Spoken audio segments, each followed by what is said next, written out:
Monsieur le maire, chers collègues, lors de la séance du 4 septembre dernier, nous avions délibéré sur le retrait du solde de subvention de l'association du tennis club de Maurepas suite au dysfonctionnement de cette dite association.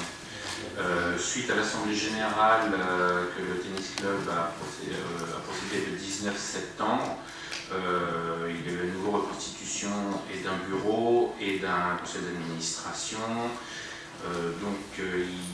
Il est, comme tout est redevenu, on va dire, dans l'ordre, il est proposé donc de délibérer pour verser ce solde de subvention 2014, c'est-à-dire 3 200 €.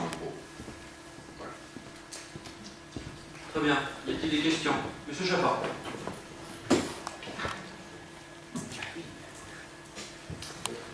Le 4 septembre, il y avait deux décisions. Il y avait celle-ci plus l'autre.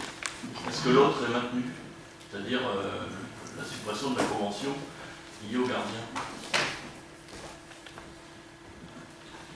Nous avons reconventionné avec eux, mais pas à ce sujet-là. Donc la convention a été repassée quant à l'utilisation des locaux.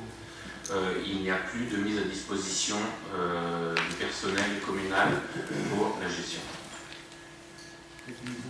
Ce n'est plus nécessaire. Ils sont d'accord? Oui. Non, puis là-dessus, on peut féliciter, voilà, le tennis club de Maurepas est reparti, avec un conseil, un comité directeur de 15 personnes, un nouveau président. Ils sont en train de repenser également leur activité avec une refonte de leur logo. Enfin, voilà. Il y a une nouvelle équipe qui démarre. Je pense, voilà, en tout cas, la municipalité sera là pour les aider. Nous avons reçu régulièrement l'équipe dirigeante sur voilà, une association qui fonctionne très bien de Maurepas et qui mérite d'être soutenue, en tout cas, dans le département. Très bien. Je vais procéder au vote. Qui est contre? Qui s'abstient? Unanimité. Je vous remercie. Taxe d'aménagement. Christian.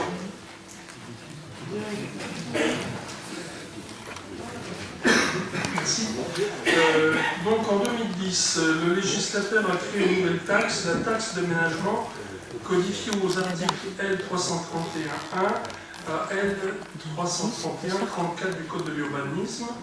Cette nouvelle taxe remplace dès son entrée en vigueur fixée au 1er mars 2012 les taxes suivantes perçues à l'occasion des dépôts d'autorisation de construire.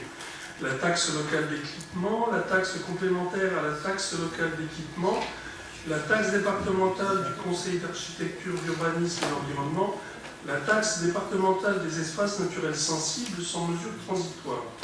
Cette nouvelle taxe est instituée de plein droit dans les communes, dotées d'un PLU ou d'un POS. La commune de Maurepas était déjà bénéficiaire de la taxe locale d'équipement. Sont imposables à la taxe d'aménagement les travaux de construction, reconstruction et agrandissement de bâtiments, installation ou aménagement de toute nature. Certaines exonérations existent, reconstruction à l'identique après sinistre, opération affectée à un service public, construction inférieure à 5 mètres carrés. Elle regroupe 3 parts, la part communale ou intercommunale, la part départementale, la part régionale. Les faits générateurs de la taxe d'aménagement sont les permis de construire, d'aménager, déclaration préalable de travaux. La taxe d'aménagement doit être acquittée en 2 fractions égales en règle générale. Première fraction, 12 mois après la date de délivrance de l'autorisation de construire ou d'aménager. Deuxième fraction, exigible 24 mois après la date d'autorisation. Le taux de la taxe locale d'équipement est fixé à 5%, appliqué sur la surface de plancher. Ces taux avaient été reconduits dans la nouvelle taxe d'aménagement sur l'ensemble du territoire communal en 2011 et pour une durée applicable de 3 ans, dans la délibération du conseil municipal du 24 novembre 2011. Il est donc désormais nécessaire de fixer de nouveaux taux de cette taxe. À défaut, ce serait le taux de 1% qui s'appliquerait au lieu des 5% antérieurement applicables. Par ailleurs, en application de l'article 331.9 du Code de l'urbanisme, les exonérations suivantes peuvent être retenues. Les locaux d'habitation et d'hébergement mentionnés au premier article 331.12 qui ne bénéficient pas de l'exonération prévue au numéro 2 de l'article L31.7. logements aidés par l'État dont le financement ne relève pas des PLAI, prêts locatifs aidés d'intégration, qui sont exonérés de plein droit ou du prêt à taux zéro. Point 2. La surface des locaux à usage d'habitation principale qui ne bénéficient pas de l'abattement mentionné au numéro 2 de l'article L331-12 et qui sont financés à l'aide du prêt ne portant pas d'intérêt prévu à l'article L31-10-1 du Code de la construction et de l'habitation prêt à taux zéro. Les locaux à usage industriel ou artisanal, les commerces de détail d'une surface de vente inférieure à 400 m², les immeubles classés parmi les monuments historiques ou inscrits à l'inventaire supplémentaire MH, les surfaces annexes à usage de stationnement des locaux mentionnés au point 1 et ne bénéficiant pas de l'exonération totale, les surfaces des locaux annexes à usage de stationnement des immeubles autres que d'habitation individuelle, les abris de jardin soumis à déclaration préalable. La délibération doit être prise avant le 30 novembre 2014 pour application au 1er janvier 2015. Le conseil municipal est donc appelé à délibérer pour fixer le taux de la taxe d'aménagement avec les dispositions d'exonération exposées. Nous proposons donc d'exonérer au point 4 les commerces de détail d'une surface de vente inférieure à 400 m², ainsi que les abris de jardin soumis à déclaration préalable. Pourquoi les commerces? Pourquoi les commerces de moins de 400 m²? Merci Christian. Donc on propose d'exonérer cette proposition là-dessus. Christian, sur les exonérations possibles.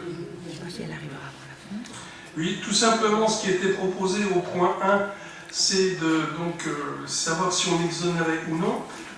En ne se portant pas à exonérer les habitations décrites dans ce paragraphe, nous nous assurons une rentrée financière de manière sûre, alors que si on part en négociation pour, vis-à-vis des gens qui s'installent, eh bien, on risque soit de ne rien avoir ou d'avoir très peu de subventions. Je dirais, on joue plutôt placé que gagnant, ne voulant pas prendre de risques dans ce domaine-là. On exonère les commerces de détail d'une surface de vente inférieure, ça va dans le sens que nous voulons travailler, à savoir favoriser les installations dans notre secteur. Et puis nous exonérons également les abris de jardin, parce que pour exemple, un malheureux abri de jardin qui va faire 10 m², que vous allez payer 200 ou 300 €, eh bien la taxe, quand on fait le cumulé, on arrive à 600 voire 700 €, c'est-à-dire 3 fois le prix du cabanon.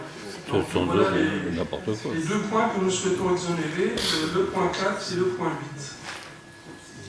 Très bien. Y a-t-il des questions? N'importe quoi. Monsieur Chapard. La taxe de 5%, mais c'est 5% de quoi? Ça fait combien en euros? Bon. C'est par rapport aux surfaces de plancher. Oui, mais d'accord. Bon, je dirais, c'est pas compliqué. Par exemple, pour une habitation qui va jusqu'à 100 m², je dirais, on peut toucher 3187 €. Il manque quelque chose, c'est 5% de quoi? Du pot du gras. C'est pas de 100 m², on ne fait pas 5% de 100. Il y a bien une valeur de base là. Bon, ça manque de la délibération. Je suppose que c'est dans la loi, donc on fait qu'appliquer un taux, et moi j'aimerais bien savoir quelle est la base. Il ne faut pas poser des questions bêtes. C'est la valeur constructive du bien, enfin, à l'intérieur des murs, multipliée par, je crois, la somme de 820 € en Ile-de-France. Donc voilà, et après on applique le taux. La surface multipliée par... Voilà, exactement. Il faudra peut-être le mettre quand même, je peux le rappeler. Oui, d'accord. Je crois qu'on en plus en détail. Il n'a rien compris. Comme d'habitude. Il nous a tout. Il n'a rien compris. 121 € par une carré. Très bien. Y a-t-il d'autres questions? Je vais procéder au vote. Qui est contre? Qui s'abstient? Merci. Alors, il n'y a plus d'ordre du jour. Je vais faire 2 déclarations. Alors, la première, c'est que j'ai derrière moi Madame Florence Santisteban, qui est notre nouvelle directrice générale des services, qui est arrivée il y a maintenant un peu plus d'1 mois.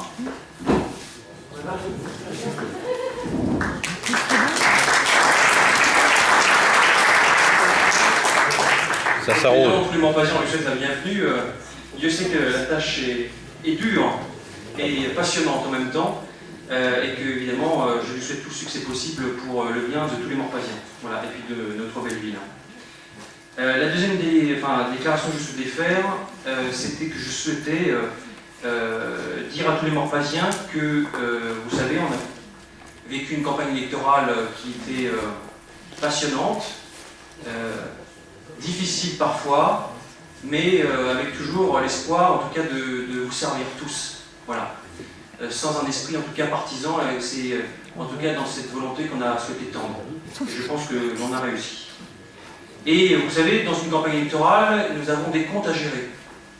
Ce qu'on appelle des comptes de campagne. Et ces comptes de campagne, ils s'ouvrent 1 an avant l'élection municipale. Et dans ces comptes de campagne sont retracés un ensemble de recettes et de dépenses.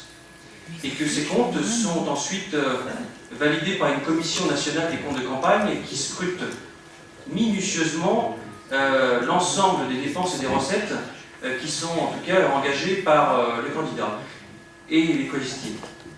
Et c'est le candidat lui-même qui est responsable sur ses propres deniers, sa responsabilité de son compte de campagne, parce que c'est lui qui le signe, avec la validation à côté d'un expert comptable qui est désigné, et d'un mandataire financier qui suit l'évolution des dépenses et des recettes.